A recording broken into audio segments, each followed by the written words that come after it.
Hello friend, आप सभी का आपके अपने यूट्यूब चैनल ब्राइट बुद्धि में आप सभी का स्वागत है।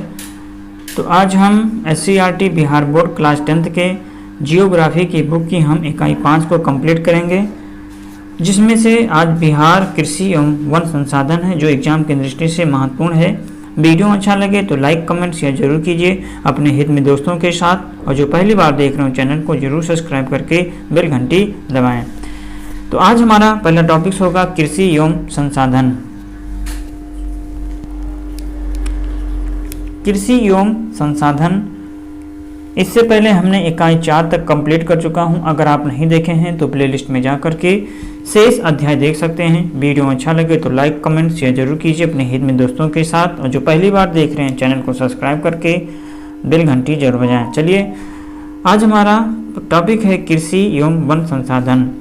बिहार एक कृषि प्रधान राज्य है। यहाँ की 80% आबादी कृषि पर निर्भर है। झारखंड के अलग हो जाने के बाद बिहार के लोगों के लिए कृषि का महत्व अधिक बढ़ गया। 1990-91 में यहाँ 48.88% भूमि पर कृषि की जाती थी। 2005-06 में बढ़कर के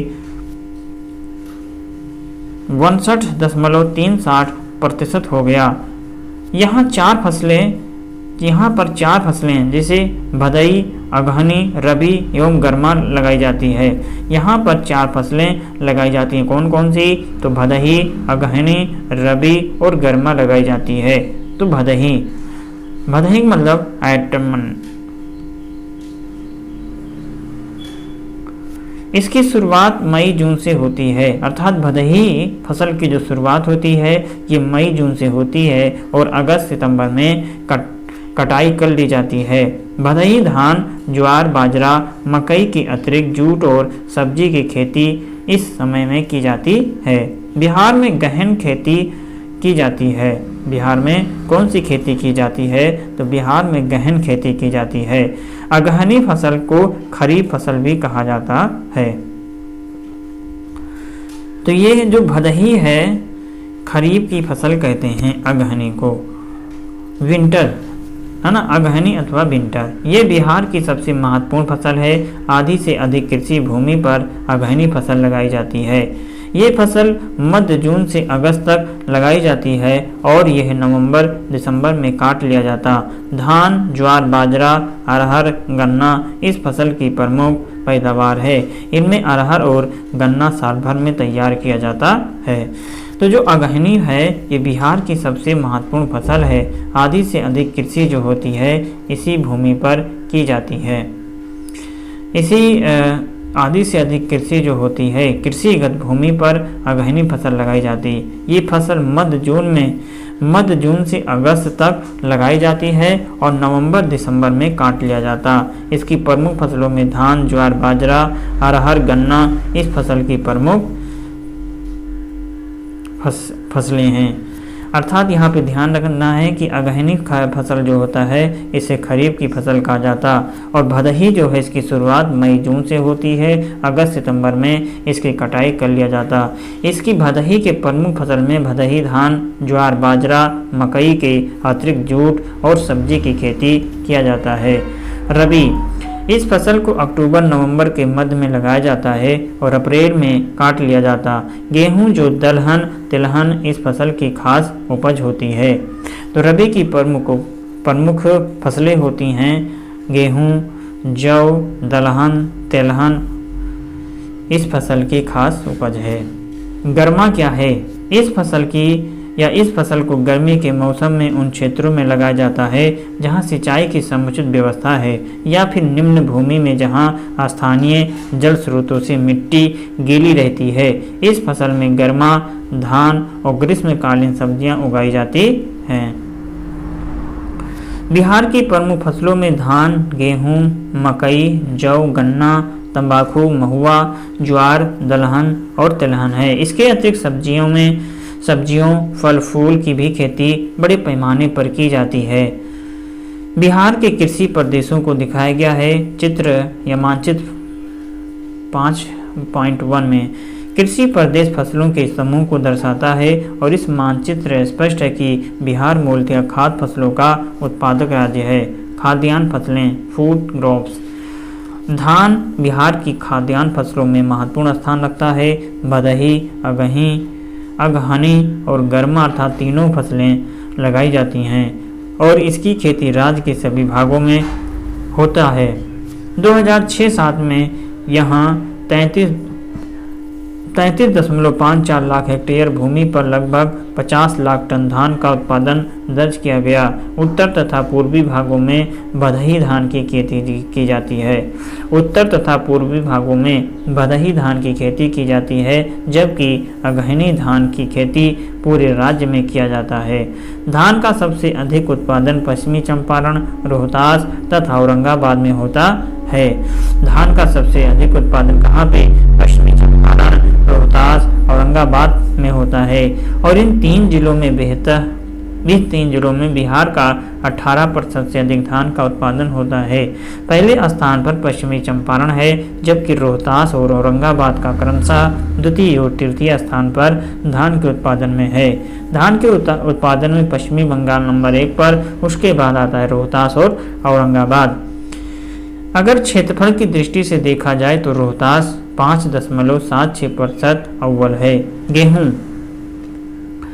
गेहूं जो है ये खाद्यान्न फसलों में धान के बाद गेहूं दूसरा सबसे महत्वपूर्ण फसल है। ये रबी फसल का मुख्य उत्पादन है। 2006-07 में कुल 20.5 लाख हेक्टेयर में लगभग 43 लाख टन गेहूं का उत्पादन हुआ। विगत कई वर्षों से गेहूं के उत्पादन और क्षेत्र में लगातार वृद्धि हुई है। इसका मुख्य कारण अब धान की कटाई के बाद खेत बेकार परती के रूप में नहीं रह पाता है। सिंचाई और रासायनिक उर्वरकों के बल पर इसकी खेती की जाती है। इस फसल की बुवाई नवंबर-दिसंबर में की जाती है और मार्च-अप्रैल में काट लिया जाता है। 2006 और 7 में गेहूं के उत्पादन में रोहतास जिला प्रथम रहा। इस जिले में इस वर्ष 4 लाख मीट्रिक टन अर्थात 136,000 हेक्टेयर क्षेत्र में उत्पादन हुआ और उत्पादकता 2965.3 किलोग्राम प्रति हेक्टेयर था। मक्का बिहार का यह तीसरा मुख्य खाद्यान्न फसल है और ये भदही, अगहनी, रबी एवं गर्मा चारों फसलों में पैदा होता है। सिंचाई की व्यवस्था एवं उत्तम बीजों के उपयोग से इसके उत्पादन में काफ़ी वृद्धि हुई है। इसका कुल उत्पादन 2006-07 में 798.31 मीट्रिक टन है और सबसे अधिक उत्पादन खगड़िया जिला में होता है। मक्के का सर्वाधिक उत्पादन खगड़िया जिला में, जबकि दूसरे एवं तीसरे स्थान पर क्रमशः समस्तीपुर एवं बेगूसराय आता है। मोटे अनाजों में महुआ, मिलेट, ज्वार, बाजरा को सम्मिलित किया जाता है। इसकी खेती 2006-07 में 46.71 हजार हेक्टेयर में हुई और कुल उत्पादन 45.07 हजार मीट्रिक टन हुआ। मधुबनी जिला मोटे अनाज के उत्पादन में प्रथम स्थान रखता है। दूसरे स्थान पर किशनगंज है। तो मोटे स्थान पर देखा जाए प्रथम स्थान रखता है कौन? मधुबनी जिला। वही दूसरे स्थान पर किशनगंज है। तिलहन राई, सरसों, तीसी, सूरजमुखी, कुसुम, रेडी, तिल, मूंगफली मुख्य रूप से तिलहन फसलें हैं, किंतु तेल निकालने के लिए मुख्य रूप से सरसों, राई, तीसी एवं सूरजमुखी का उपयोग होता है। 2006-07 में 140.60 हजार हेक्टेयर भूमि पर तिलहन की खेती की गई। कुल उत्पादन 149 हजार मीट्रिक टन था। तिलहन उत्पादन में सबसे आगे पश्चिमी चंपारण, उसके बाद बेगूसराय, पूर्णिया एवं सहरसा आता है। तो तिलहन के उत्पादन में सबसे आगे पश्चिमी चंपारण, इसके बाद बेगूसराय, पूर्णिया एवं सरसा आता है। क्या आप जानते हैं कि तिलहन की दो फसलें हैं? एक है रबी जिसमें राई, सरसों, तीसी, सूरजमुखी, कुसुम और रेड़ी की, तथा दूसरी खरीफ है जिसमें तिल, सूरजमुखी, मूंगफली की खेती की जाती है। दलहन बिहार के दलहन फसलों में चना, मसूर, खेसारी, मटर, मूंग, अरहर, उड़द तथा कुर्थी प्रमुख है। इसमें चना, मसूर, खेसारी, मटर एवं गर्मा मूंग रबी दलहन की फसलें हैं, जबकि अरहर और मूंग खरीफ दलहन की फसलें हैं। 2006-07 में बिहार में रबी दलहन की खेती 519.6 हजार हेक्टेयर भूमि में की गई और कुल पैदावार 372 हजार मीट्रिक टन था। इसी प्रकार खरीफ दलहन की खेती 87.26 हजार हेक्टेयर क्षेत्र में किया गया और कुल उत्पादन 74 हजार मीट्रिक टन था। दलहन उत्पादन में पटना जिला का स्थान सबसे आगे है, जबकि औरंगाबाद और कैमूर जिले क्रमशः दूसरे और तीसरे स्थान पर हैं। तो दलहन के उत्पादन में पटना जिला जो है प्रथम स्थान पर, वही दूसरे और तीसरे स्थान पर औरंगाबाद और कैमूर आता है। कैमूर दूसरे स्थान पर, औरंगाबाद दूसरे स्थान पर, कैमूर है तीसरे स्थान पर। व्यावसायिक फसलें, व्यावसायिक फसलों में जैसे गन्ना आता है। हमारे राज्य में गन्ना की खेती के लिए सभी अनुकूल भौगोलिक परिस्थितियां विद्यमान हैं, फिर भी यहाँ गन्ना का प्रति हेक्टेयर उत्पादन बहुत कम है। यहाँ के उत्तरी पश्चिमी भाग में इसकी खेती प्रमुखता से होती है। गंडक, बागमती, कमला, घाघरा नदी का दोआब प्रमुख उत्पादक क्षेत्र हैं। 2006-07 में 117 हजार हेक्टेयर भूमि पर गन्ना की खेती की गई और उत्पादन 5,338 हजार मीट्रिक टन हुआ। विगत कई वर्षों से गन्ना के उत्पादन में वृद्धि हो रही है, किंतु 2005-06 की तुलना में 6-07 में क्षेत्रफल और उत्पादन दोनों में वृद्धि दर्ज की गई। 2005-06 में 101 हजार हेक्टेयर भूमि पर गन्ने की खेती की गई और कुल उत्पादन 42.40 हजार मीट्रिक टन था। गन्ने के उत्पादन में पश्चिमी चंपारण पहले स्थान पर हैं, जबकि दूसरे और तीसरे स्थान पर क्रमशः गोपालगंज और पूर्वी चंपारण जिला है। जूट, जूट का उत्पादन बिहार के उत्तर पूर्वी जिला में होता है। जूट का उत्पादन कहाँ पर होता है? तो जूट का जो उत्पादन है ये बिहार के उत्तर पूर्वी जिलों में होता है, क्योंकि यह अधिक वर्षा वाला क्षेत्र है जो कि जूट उत्पादन के लिए उपयुक्त है। संपूर्ण देश का 8% जूट उत्पादन बिहार में होता है और पश्चिम बंगाल, असम के बाद बिहार का तीसरा स्थान है। 2006-07 में 1.45 लाख हेक्टेयर पर यहाँ लगभग 14 लाख गांठ जूट का उत्पादन हुआ था, किंतु अब इसके उत्पादन में तेजी से गिरावट हो रही है।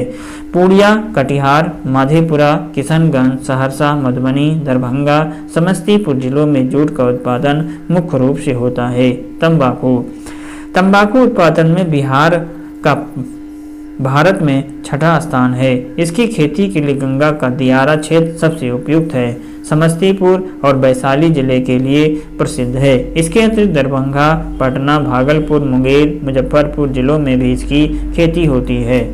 तंबाकू की खेती इन जिलों में 140 हेक्टेयर हजार क्षेत्र में 16,140 हजार मीट्रिक टन तंबाकू उत्पादन होता है।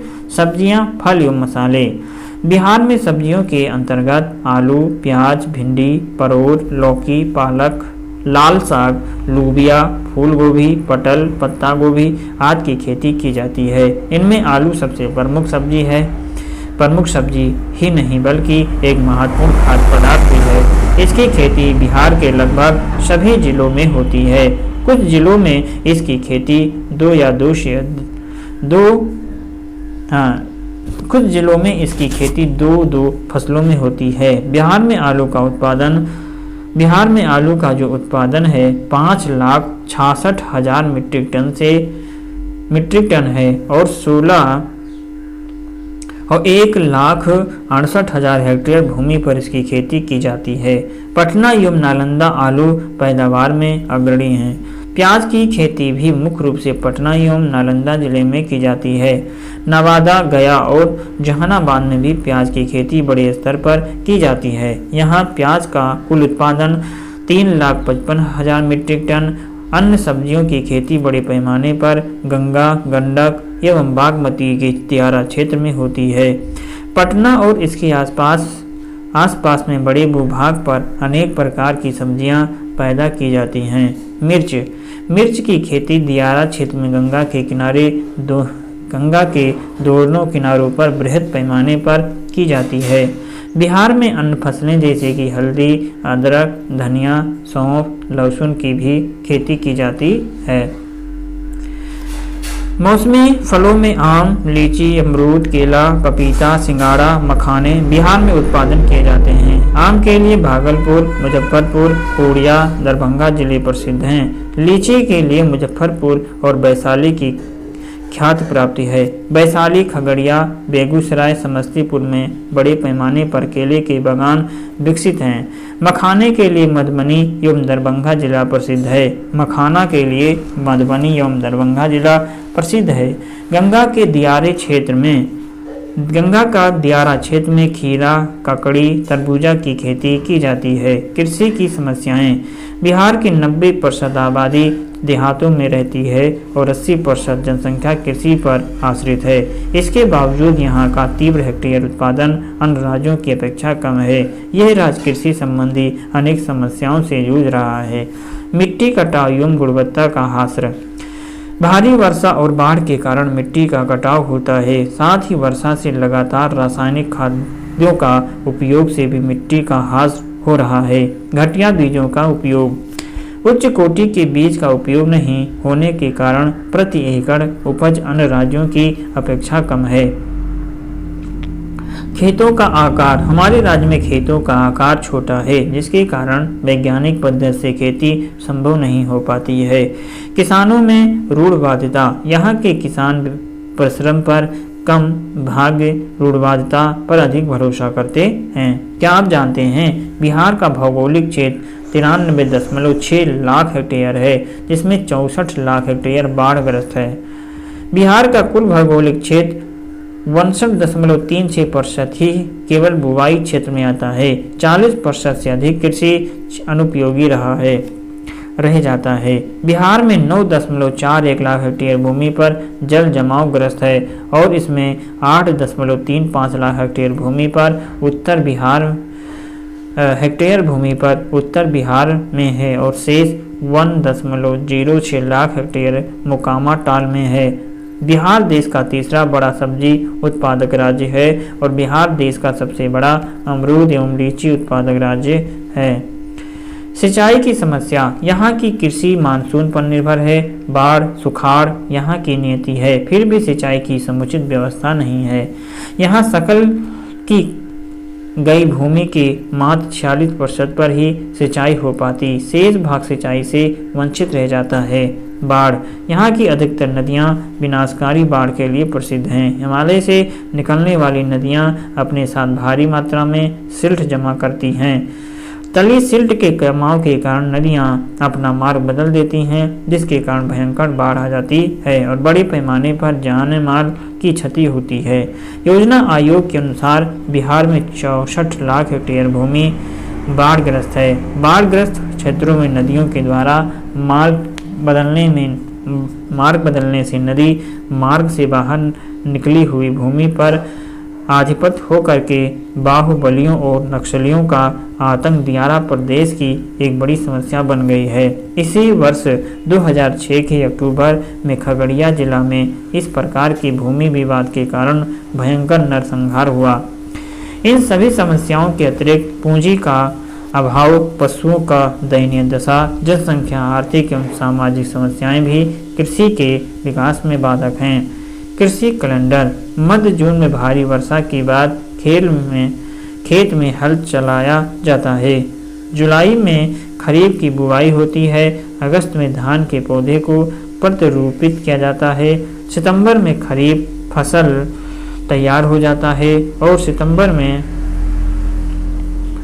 खेत को रबी फसल के लिए तैयार किया जाता है। जनवरी में रबी फसल को निकोनी की जाती है और मार्च अप्रैल में काट लिया जाता है। इसके बाद गन्ने की खेती में लोग लग जाते हैं। जल संसाधन।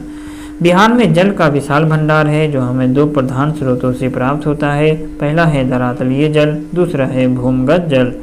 धरातलीय जल के अंतर्गत इसमें नदियाँ, जलाशय, तालाब आते हैं। वही भूमिगत जल के अंतर्गत कुआं, झरने, नलकूप, हैंडपंप आदि सम्मिलित हैं। बिहार में जल संसाधन का उपयोग मुख्य रूप से सिंचाई, गृह एवं औद्योगिक संस्थाओं में होता है, लेकिन वर्तमान में 95% से अधिक जल संसाधन का उपयोग सिंचाई में होता है। मानसून से वर्षा की अवधि मात्र 4 महीने की होती है। इसके अलावा अनियमित और असमान वर्षा भी होती है। यहाँ कुछ फसलें शीत ऋतु में होती हैं और यह मौसम शुष्क रहता है। गन्ना, आलू, प्याज आदि की खेतों में समय पर पानी देने की आवश्यकता होती है। बढ़ती जनसंख्या के लिए अन्नोत्पादन बढ़ाने के लिए भी सिंचाई की आवश्यकता है। बिहार में सिंचाई के मुख्य साधनों में नहर, कुआं, नलकूप, तालाब, आहार पाइन है।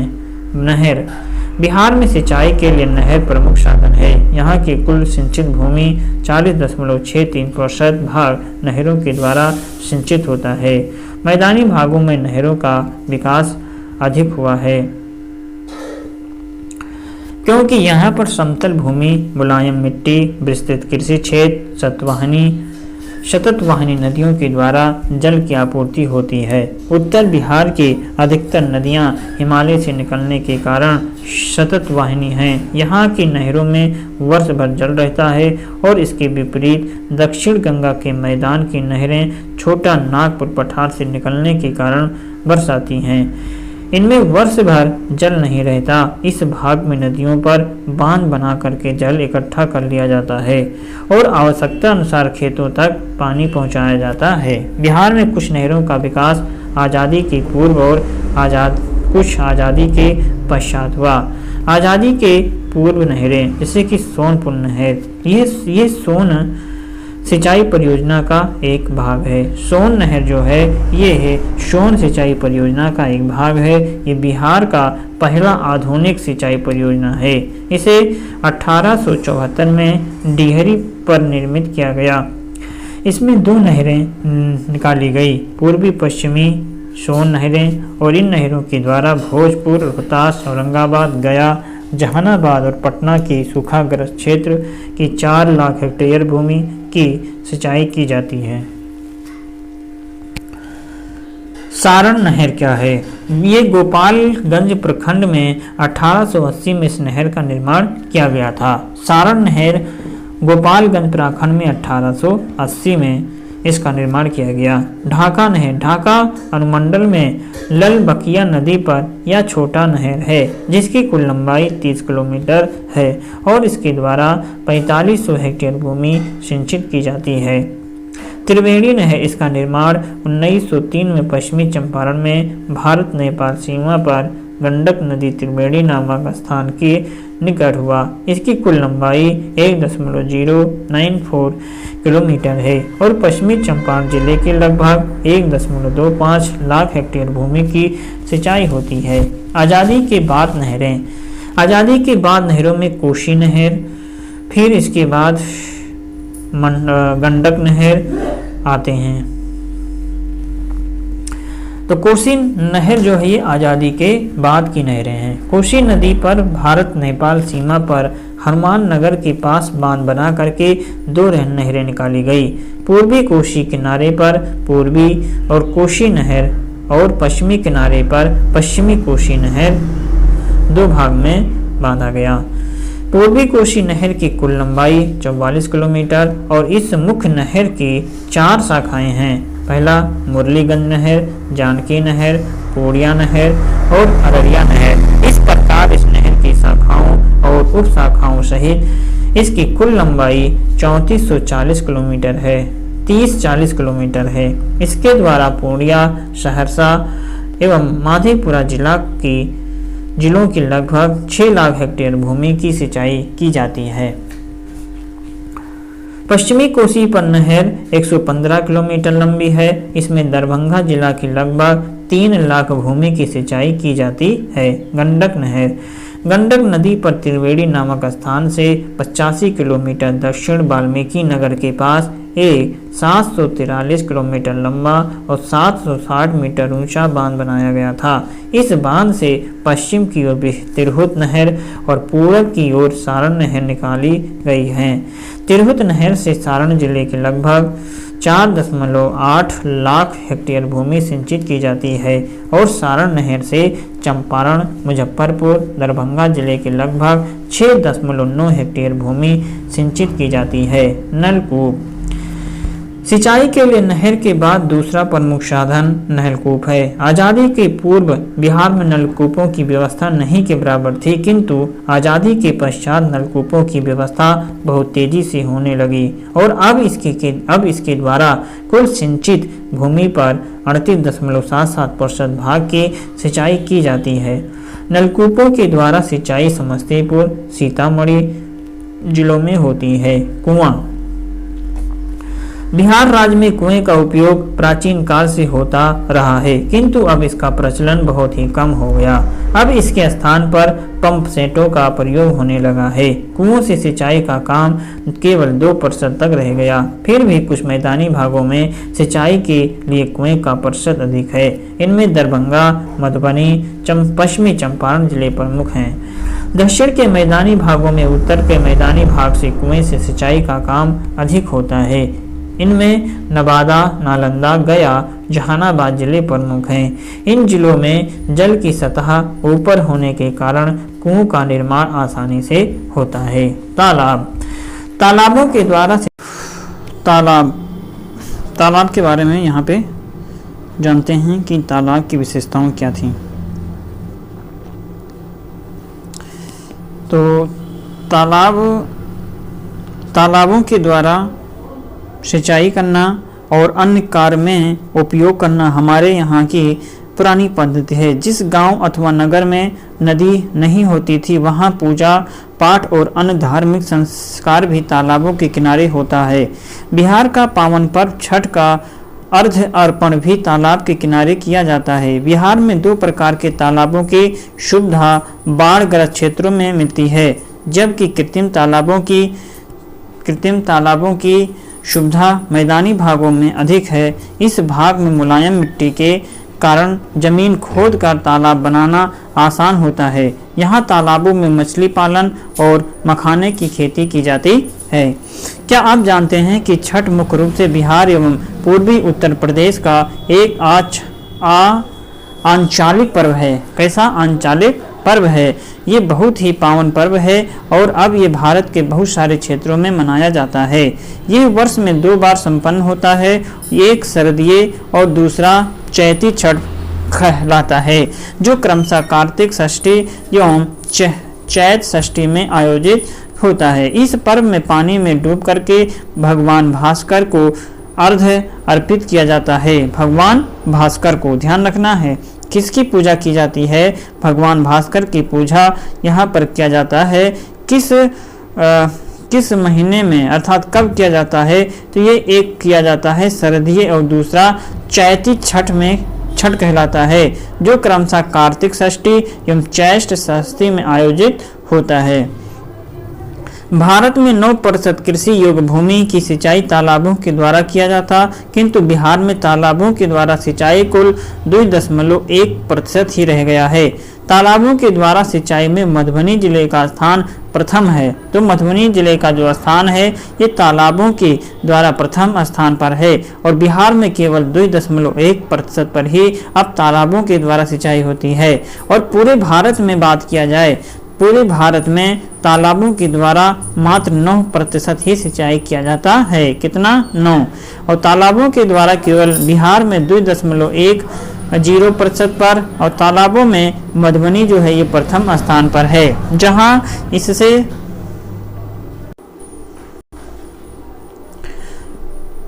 इससे 17,000 हेक्टेयर भूमि सिंचित होती है। दूसरे स्थान पर नालंदा है और यहाँ 12,000 हेक्टेयर से अधिक भूमि सिंचित होती है। अन्य साधन जैसे सिंचाई के अन्य साधन में पाइन अहर आता है। पाइन, अहर, झील, पोखर, कृत्रिम झील, ढेकू है ना, ढेकू, मोट आदि हैं। इनमें पाइन और अहर प्रमुख है। पाइन का प्रयोग ऐसे क्षेत्रों में होता है जहां पानी की कमी है। इनमें आता है रोहतास, गया, जहानाबाद, नवादा, नालंदा, पटना जिले प्रमुख हैं। नदी घाटी योजनाएं ये बहुत ही इम्पोर्टेंट है, आपसे जरूर ध्यान से समझेंगे। अपार जल संसाधन के उपयोग के लिए एवं बाढ़ की विभीषिका, सूखे की प्रचंडता को देखते हुए बिहार में बहुउद्देशीय नदी घाटी परियोजनाओं का विकास किया गया, जिससे कि जल विद्युत उत्पादन, सिंचाई, मछली पालन, पेयजल, औद्योगिक उपयोग, मनोरंजन एवं यातायात का विकास हो सके। इस उद्देश्य की पूर्ति के लिए कई परियोजनाएं बनाई गई हैं। इनमें 3 प्रमुख हैं। इसमें से 3 प्रमुख योजना आती है सोन नदी घाटी परियोजना, दूसरा है गंडक नदी घाटी परियोजना और तीसरा है कोसी नदी घाटी परियोजनाएं।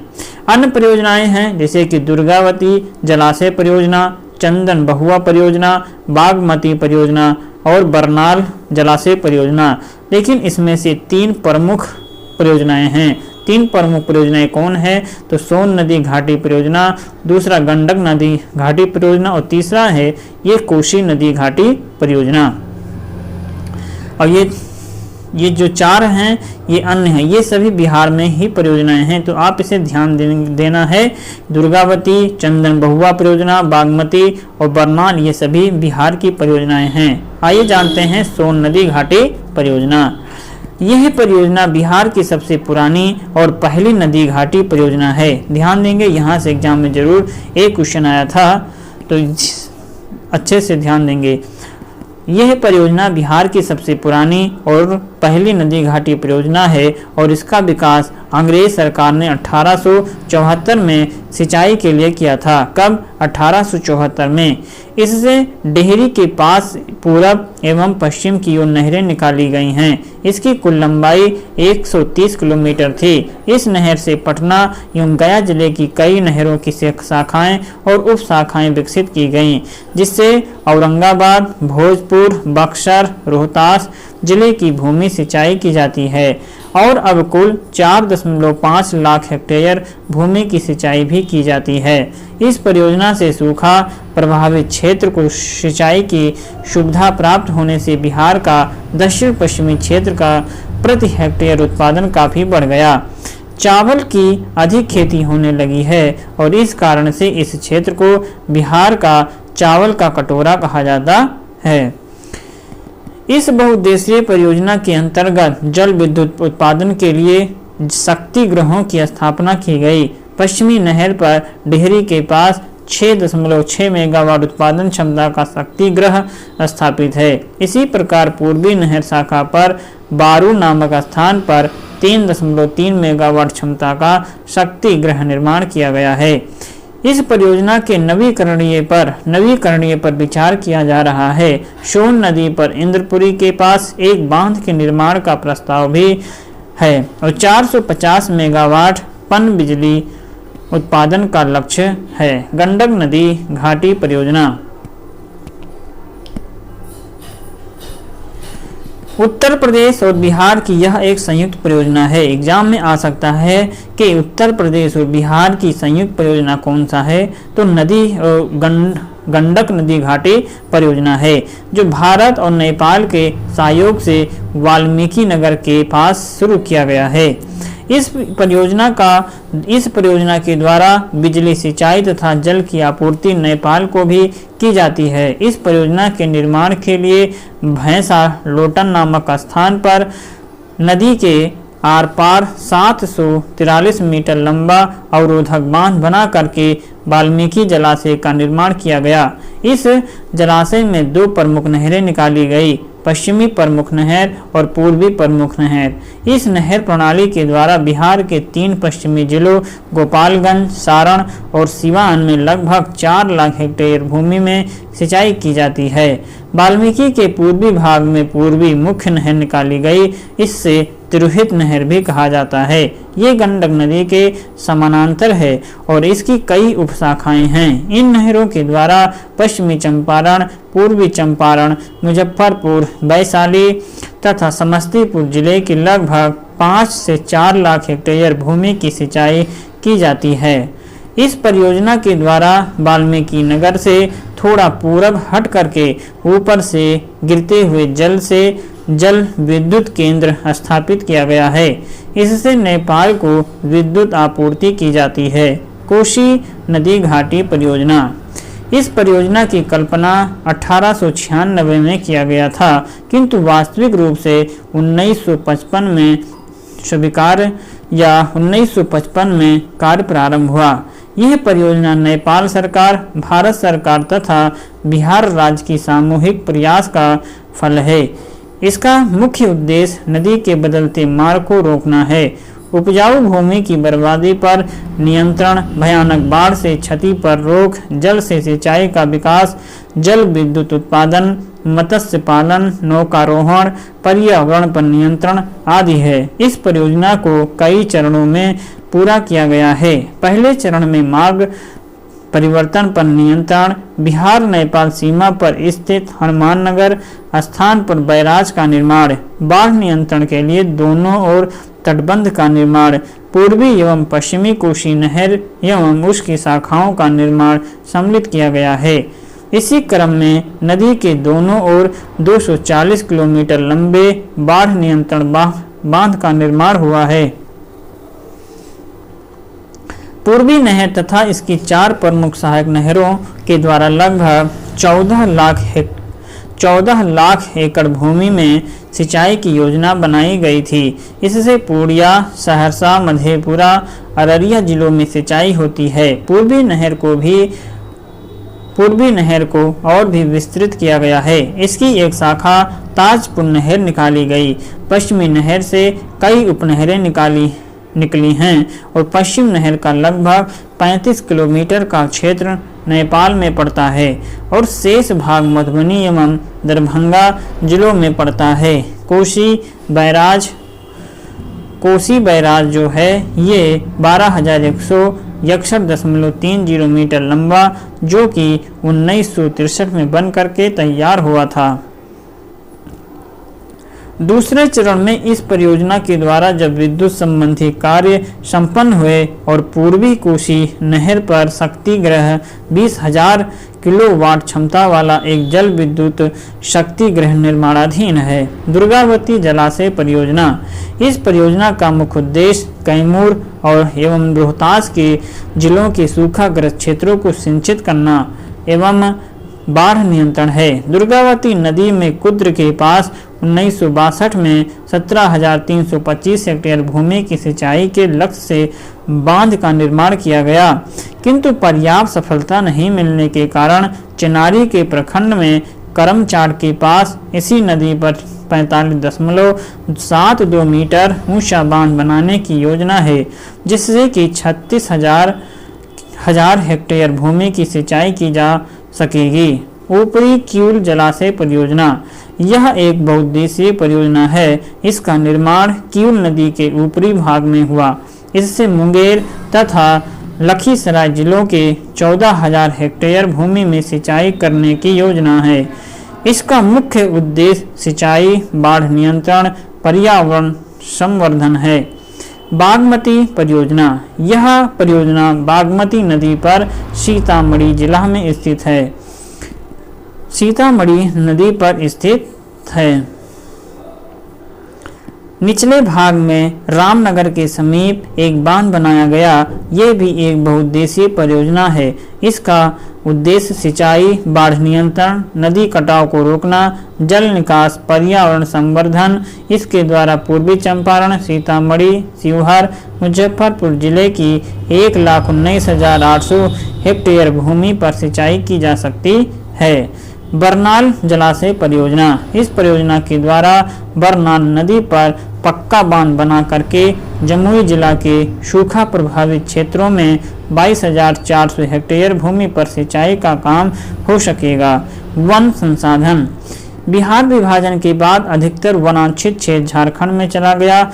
वर्तमान बिहार में 76.87% भौगोलिक क्षेत्र में ही वन है और यह प्रति व्यक्ति वन भूमि का औसत मात्र जो है 0.05 हेक्टेयर है, जो राष्ट्रीय औसत का 0.5 हेक्टेयर से बहुत ही कम है। बिहार के वनों को 2 वर्गों में रखा जा सकता है। पहला है आर्द्र पतझड़ वन और दूसरा शुष्क पतझड़ वन। तो हम जानेंगे आर्द्र पतझड़ वन के बारे में। इस प्रकार के वन दक्षिण पहाड़ी क्षेत्र एवं उत्तर पश्चिमी भाग में पाए जाते हैं, जिसे सुमेसर दून या शिवालिक क्षेत्र में 917 वर्ग किलोमीटर क्षेत्र में इस वन का विस्तार है। इस प्रकार के वनों की मुख्य रूप से साल और शीशम के वृक्षों की प्रधानता है। इसके अतिरिक्त बांस, सवई घास, महुआ, जामुन, कटहल और कुसुम, केंदू, कुल्हड़, अमलतास, कुम्हार गमहार और करांज आदि के वृक्ष भी पाए जाते हैं।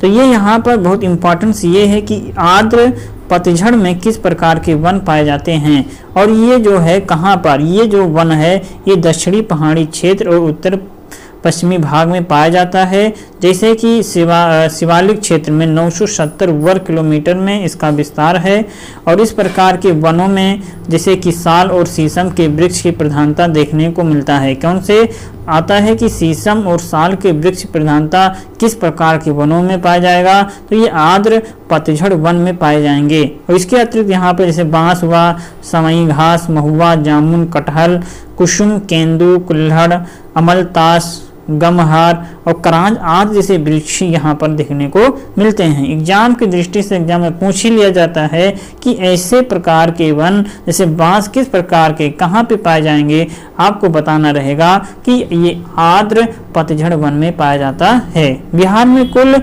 6374 वर्ग किलोमीटर अधिसूचित वन है और मात्र 76 वर्ग किलोमीटर में अति सघन वन है। अधिसूचित क्षेत्र का लगभग 50% भाग वीरान अथवा विलुप्त है। फिर आता है शुष्क पतझड़ वन या बिहार शुष्क पतझड़ वन। ये बिहार पूर्वी मध्यवर्ती भाग तथा दक्षिण पश्चिमी पहाड़ी भागों में इस प्रकार के वनों का विस्तार है।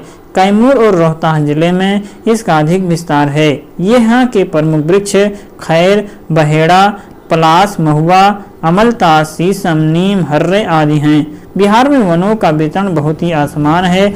मैदानी भागों एवं दियारा क्षेत्रों में तो यह प्राकृतिक वनों का पूर्णतया अभाव है। सिवान, सारण, भोजपुर, बक्सर, पटना, गोपालगंज, वैशाली, मुजफ्फरपुर, मोतिहारी, दरभंगा, मधुबनी, समस्तीपुर, बेगूसराय, माधेपुरा, खगड़िया, नालंदा में 1% से भी कम भूमि में वन मिलते हैं। पश्चिमी चंपारण, कैमूर, बांका, जमुई, गया, मुंगेर जिलों के पहाड़ी भागों में वनों का विस्तार है। तो यहाँ पर शुष्क पतझड़ वन कहाँ पर पाए जाते हैं, तो ये बिहार के पूर्वी मध्यवर्ती भाग और दक्षिणी पश्चिमी भाग में इनका विस्तार देखने को मिलता है। ये कैमूर और रोहतास जिले में इसका विस्तार है और यहाँ के प्रमुख वृक्ष में खैर, बहेड़ा, पलास, महुआ, अमलतास, शीशम, नीम ये ऐसे प्रकार के वृक्ष पाए जाते हैं। तो यही ज़्यादा इम्पोर्टेंस है, आप इसे जरूर ध्यान रखेंगे। कृषि एवं निर्मित क्षेत्रों के विस्तार के कारण वनों का विनाश हो रहा। सबसे महत्वपूर्ण बात यह है कि यहाँ वनों के महत्व से संबंधित जागरूकता नहीं है। इन कारणों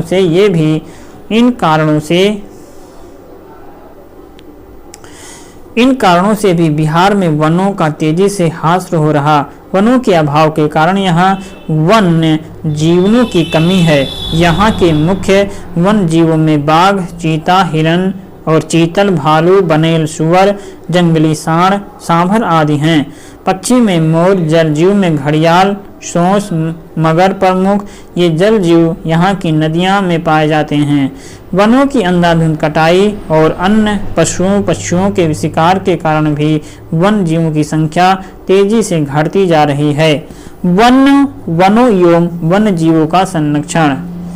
बिहार में कुल भौगोलिक क्षेत्र का मात्र 6.87% भाग ही वनाच्छित है, जबकि राष्ट्रीय नीति के अनुसार 33% भाग में वनों से आच्छादित होना चाहिए। अतः वनों की कटाई पर रोक और उद्यानों का विकास, विलुप्त वन क्षेत्र को पुनर्वासित करने के साथ साथ कृषि वानिकी को भी बल प्रदान करने का प्रयास किया जा रहा। इन प्रयासों के फलस्वरूप विलुप्त वनों को पुनर्वासित क्षेत्रफल 2004-05 में 2849 हेक्टेयर से बढ़कर के 2667 2667 में 15,237 हेक्टेयर हो गया है। इसके अलावा वनारोपण में भी काफ़ी वृद्धि हुई है। यहाँ 2005-07 में 2 करोड़ से अधिक वृक्षारोपण हैं। कृषि वानिकी की दिशा में एक महत्वपूर्ण कदम बिहार सरकार के द्वारा उठाया गया राष्ट्रीय श्रम विकास योजना, जिसे हम RSVY कहते हैं। राष्ट्रीय श्रम विकास योजना के तहत समुदाय आधारित वन प्रबंध एवं संरक्षण योजना प्रारंभ की है। इस कृषि वानिकी से न केवल राज्य की आय में वृद्धि होने बल्कि काष्ठ आधारित रोगों की स्थापना के लिए कच्चे माल का आधार भी उपलब्ध होगा। इन दिनों राज्य में सामाजिक वानिकी एवं व्यावसायिक वानिकी का भी प्रचलन बढ़ा है। बिहार में वन एवं वन्य प्राणियों के संरक्षण के लिए आदिकाल से भी कई रीति रिवाजों का प्रचलन है। कई धार्मिक अनुष्ठान तो वृक्षों के नीचे ही किए जाते हैं। कई ऐसे आंचलिक त्योहार भी हैं जो वृक्षों से संबंधित हैं। इस राज्य में परंपरागत रूप से वट, पीपल, आंवला, तुलसी के पेड़ पौधों की पूजा की जाती है। हमारे यहाँ चींटी से लेकर सांप जैसे विषैले जंतु को भोजन दिया जाता है और पूजा भी की जाती है। पक्षियों को भी दाने देने का प्रचलन है। साथ ही राष्ट्रीय एवं राज्य स्तर पर वन्य प्राणियों के संरक्षण के लिए कई कार्यक्रम चलाए जा रहे हैं। यहाँ 14 अभयारण्य एवं 1 राष्ट्रीय उद्यान है, जिसके अंतर्गत कुल 2064.41 हेक्टेयर भूमि है। इनमें पटना का संजय गांधी जैविक उद्यान, बेगूसराय जिला अंतर्गत मझौल अनुमंडल में 2500 एकड़ पर फैला कांवर झील, दरभंगा जिला में कुशेश्वर स्थान वन्य जीवों के संरक्षण के लिए प्रसिद्ध है। कुशेश्वर स्थान में पहले बड़ी संख्या में प्रवासी पक्षियों को फंसाया जाता था, लेकिन जन जागरण के कारण अब यहाँ पर किसी भी प्रकार का शिकार करना पूर्णतः वर्जित हो गया। वन एवं वन्य प्राणियों के संरक्षण में राज्य सरकार की कई संस्थाएं कार्यरत हैं। इनमें वन, पर्यावरण, जल संसाधन विकास विभाग प्रमुख है। इनके अतिरिक्त इस क्षेत्र में कई स्वयंसेवी संस्थाएं भी काम कर रही। इनमें प्रयास, तरु मित्र, प्रत्यूष, भागलपुर में मंदार नेचर क्लब प्रमुख है। क्या आप जानते हैं संजय गांधी जैविक उद्यान पटना लगभग 980 एकड़ क्षेत्र में विकसित है और ये बिहार का इकलौता राष्ट्रीय उद्यान है। कांवर झील प्रवासी पक्षी का प्रमुख पड़ाव है। कांवर झील जो है ये प्रवासी पक्षियों का प्रमुख पड़ाव है और प्रसिद्ध पक्षी वैज्ञानिक डॉक्टर सलीम अली ने इसे पक्षियों का स्वर्ग भी कहा है।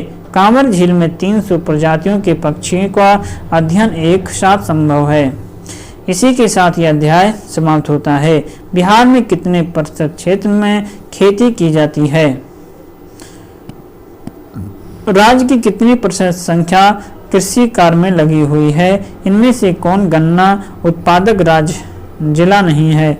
बिहार की जूट उत्पादन में वृद्धि हो रही, गिरावट हो रही, इनमें से कोई नहीं। तंबाकू उत्पादन क्षेत्र हैं। कोसी नदी घाटी परियोजना का आरंभ कब हुआ था? गंडक परियोजना का निर्माण किस स्थान पर हुआ? और वही बिहार में नहरों के द्वारा सिंचाई किस जिले में होती है? बिहार में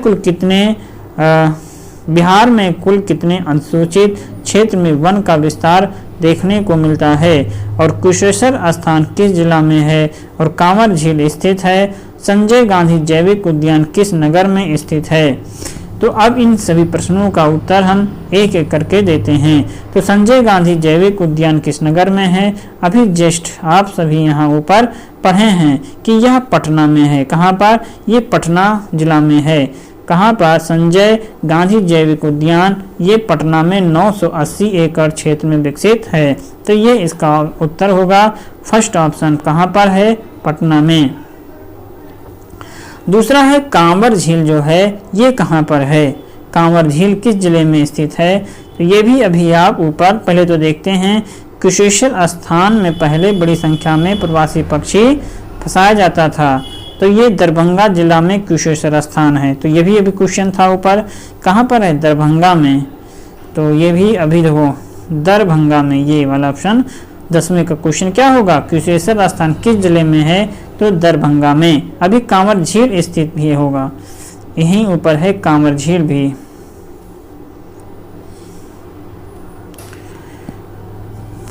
कांवर झील कहाँ पर है,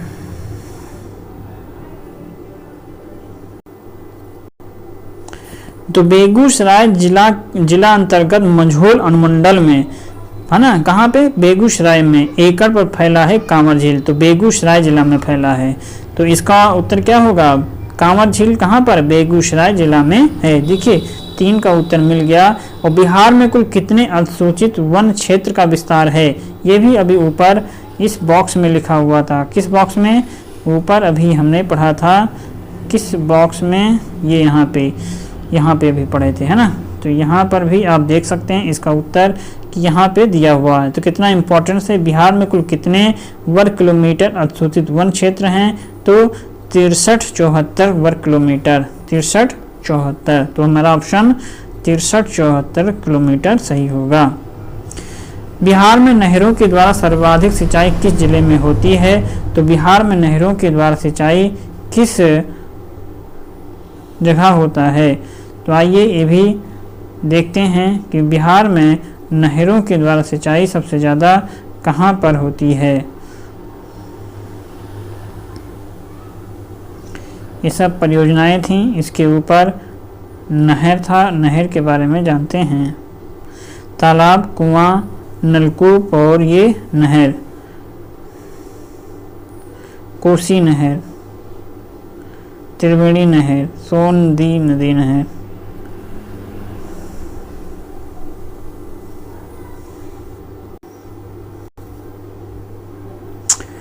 तो कुशेश्वर स्थान किस जिले में स्थित है, तो ये दरभंगा में। और बिहार में कुल कितने अधिसूचित क्षेत्र में वन का विस्तार है, तो ये 6374 किलोमीटर पर।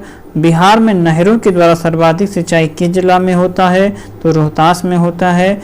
गंडक परियोजना का निर्माण किस स्थान पर हुआ, तो ये वाल्मीकि नगर के स्थान पर।